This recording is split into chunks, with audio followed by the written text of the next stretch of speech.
Theodore Roosevelt had been the greatest political force behind the Spanish-American War.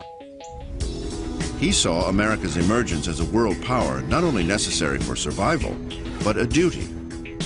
He felt Americans had a responsibility to civilize the rest of the world. He made the country realize that we now, in a post-Spanish-American War era, had a global responsibility. We were no longer a country being born, that we were now a world leader, and that with that came a new kind of global responsibility. Roosevelt, more than anybody, believed America needed a canal through the Central American Isthmus owned by Colombia. The thought was this canal was going to be a way to protect both seas of America, that any moment if the East Coast was attacked, the West Coast fleet could quickly come to its aid.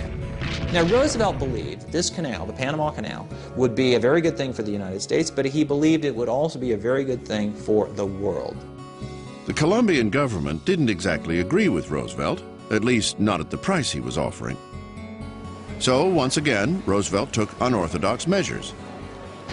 He backed a local revolution and helped create the nation of Panama in exchange for the right to build a canal there. He was criticized very heavily for his high-handed role in dealing with the government of an independent American republic, for basically giving them the back of his hand, and for fomenting revolution, but he never apologized. He used to say, "I didn't steal the Panama Canal, I built it." It was the largest engineering project ever undertaken. And when it was completed, it became one of the wonders of the world. When it opened, Roosevelt believed that that was his major contribution to world civilization, and he never changed his mind about that. But America was not the only one infiltrating Latin America. Increasingly, European powers were moving into the region, ostensibly for the purpose of forcing debtor nations to repay their loans. Roosevelt found their presence a strategic threat. Without consulting Congress or asking permission from Latin America, Roosevelt invoked the Monroe Doctrine and stated that the U.S. was now in charge of the Western Hemisphere. Roosevelt announced that henceforth the United States would consider that it held a police power, that was the term he used, to enforce good behavior on the countries of the Western Hemisphere. This was simply his way of saying, if somebody has to clean up the neighborhood, it's going to be the United States.